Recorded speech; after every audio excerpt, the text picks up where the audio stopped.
This camp right here is 6 years old. And this camp became the biggest homeless camp in the area. And the camp continues to grow weekly.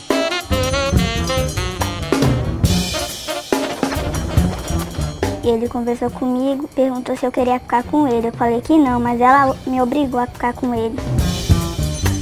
When I was young, I never thought it would be possible, it would happen. It was just me enjoying track and field, really. I've come from far, I've worked hard, and for me it's a joy.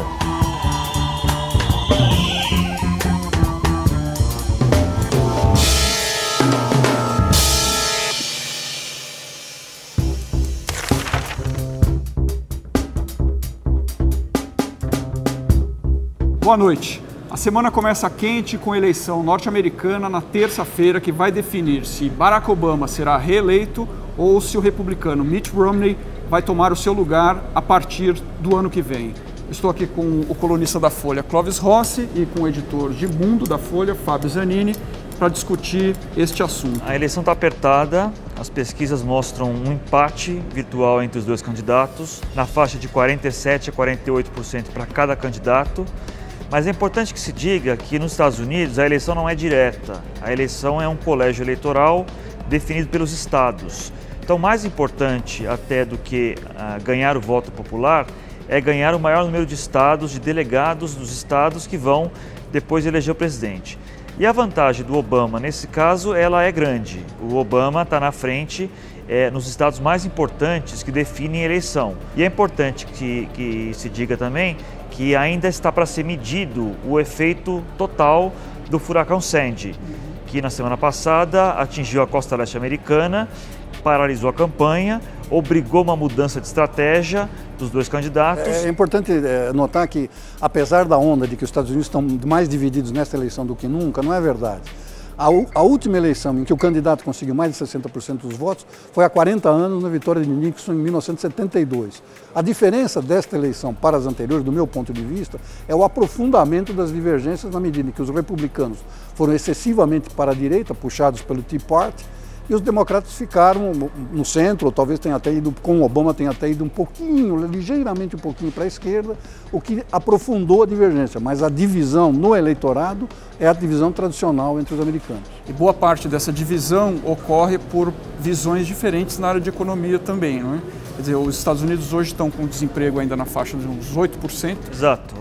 Muitos, por exemplo, perderam suas casas, muitos perderam seus empregos. E a história mostra que presidentes candidatos à reeleição têm muita dificuldade em vencer em situações como essa. E a gente vai assistir uma reportagem da enviada especial aos Estados Unidos, Patrícia Campos Mello, que visitou uma cidade praticamente favelizada em Nova Jersey.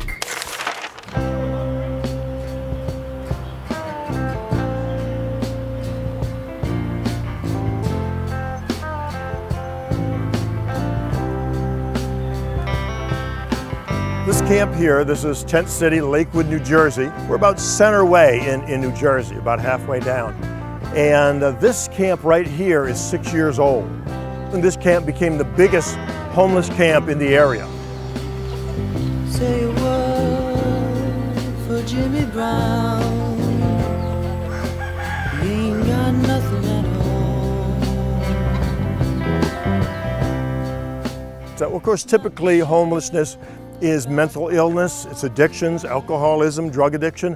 But a new population was starting to come down, and that was the economically impacted. And the camp continues to grow weekly. We were probably about 3 people a week coming into Tent City. This place has doubled in size in the last few months. For months, you know, it was about 35, 40. Oh my gosh, is that the police?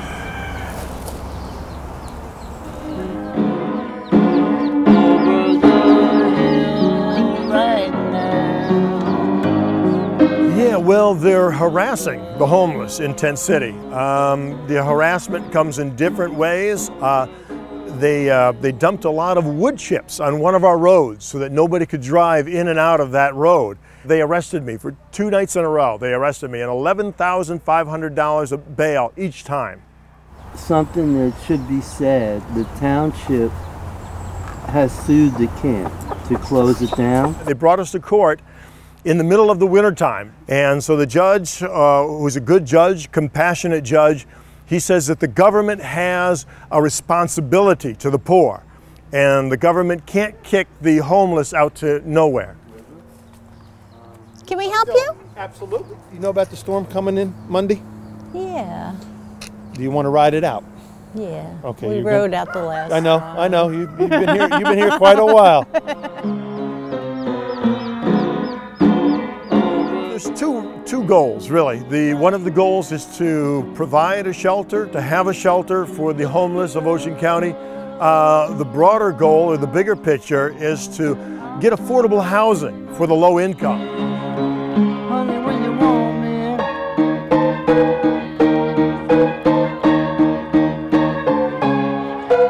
What do you do when you get $1,100 a month and they want you to pay $1,000 for an apartment? You got no money for utilities, you got no money for food, gas, anything. What they do for us is it's capitalistic world and it's dog eat dog. You know, it's all about money.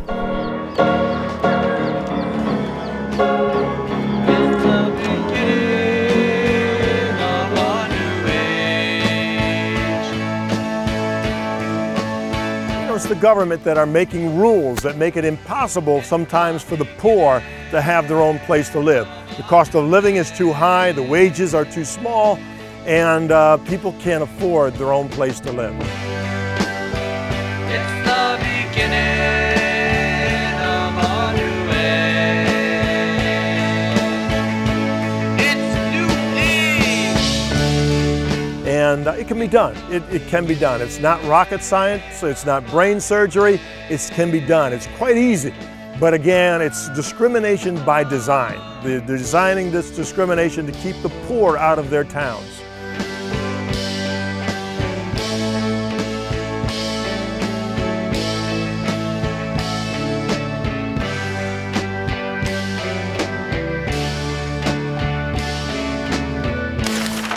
Rossi, e do ponto de vista do Brasil, quem é melhor, Barack Obama ou Mitt Romney? Barack Obama, disparadamente. As relações Brasil e Estados Unidos atingiram um nível à beira da perfeição. Fica monótono para o jornalismo, mas para os diplomatas, eu conversei inclusive com um dos diplomatas americanos em Brasília, que me disse exatamente isso. Para os diplomatas é o melhor dos mundos. Com o Mitt Romney há um problema, porque o Obama trabalhou sempre com base no multilateralismo em todos os seus momentos da sua administração, ao passo que o Mitt Romney prefere claramente, embora não o explicite, o unilateralismo. Ele chegou a dizer, uns 3 meses atrás, que ele acha que os Estados Unidos devem moldar o mundo.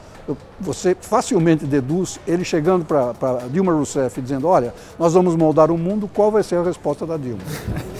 Ô Zanini, e nessa toada de mudar o mundo, principalmente o mundo islâmico, o que é melhor? A imagem americana no mundo islâmico mudou muito para melhor com o Obama presidente, até porque antes dele era o George Bush, que iniciou a guerra do Iraque, muito criticada. Por outro lado, o Mitt Romney, ele tem uma posição muito acentuada de defesa de Israel na questão palestina. O Obama tem procurado estabelecer uma posição um pouco mais equilibrada com relação a esses dois polos, muito embora Israel sempre será um aliado americano, quem quer que seja presidente.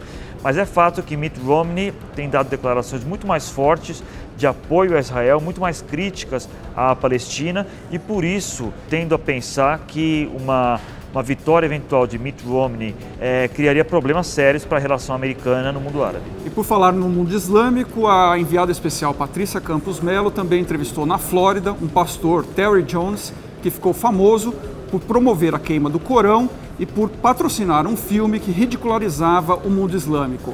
Terry Jones promete enforcar um boneco de Barack Obama e enterrá-lo no quintal da sua igreja até o dia da eleição.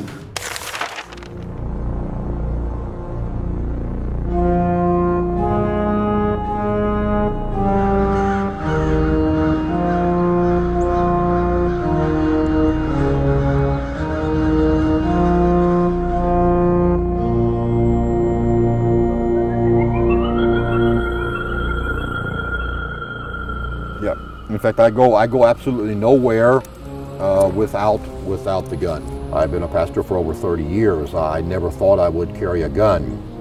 after receiving around 400 death threats.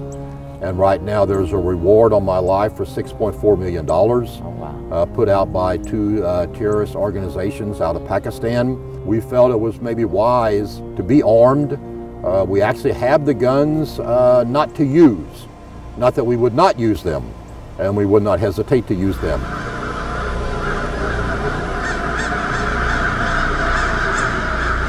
We think Islam is a real threat, and everywhere they go, they leave death and destruction, because during the September 11th event, everyone felt, or many people felt, that was very unfair. So we said, okay, we'll put the Quran on trial. The trial was done in Arabic and in English.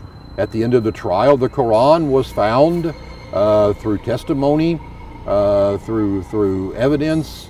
It was found guilty. So the result of that guilty verdict was that the Quran was burned.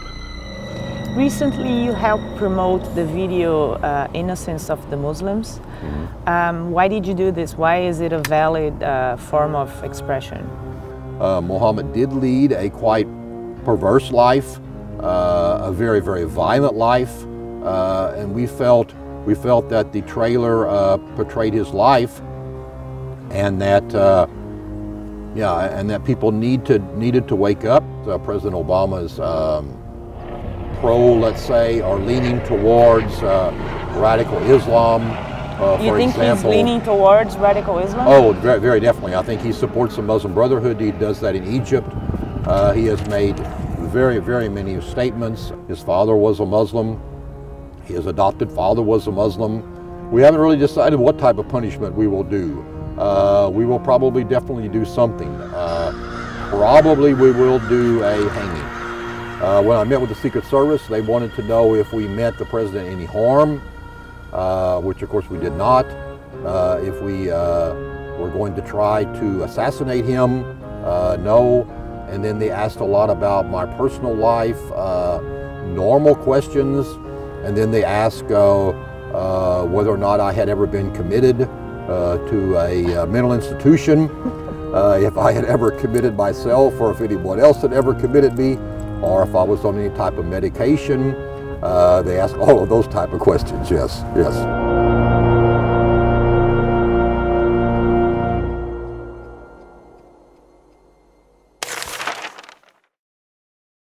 Olha, pelo relato, né, e pelas apurações que estamos tendo, eles têm sim interesse por meninas indígenas virgens. Uma adolescente, uma criança de 11, 12 anos, ela custa R$500. A primeira vez que ela transa com um homem.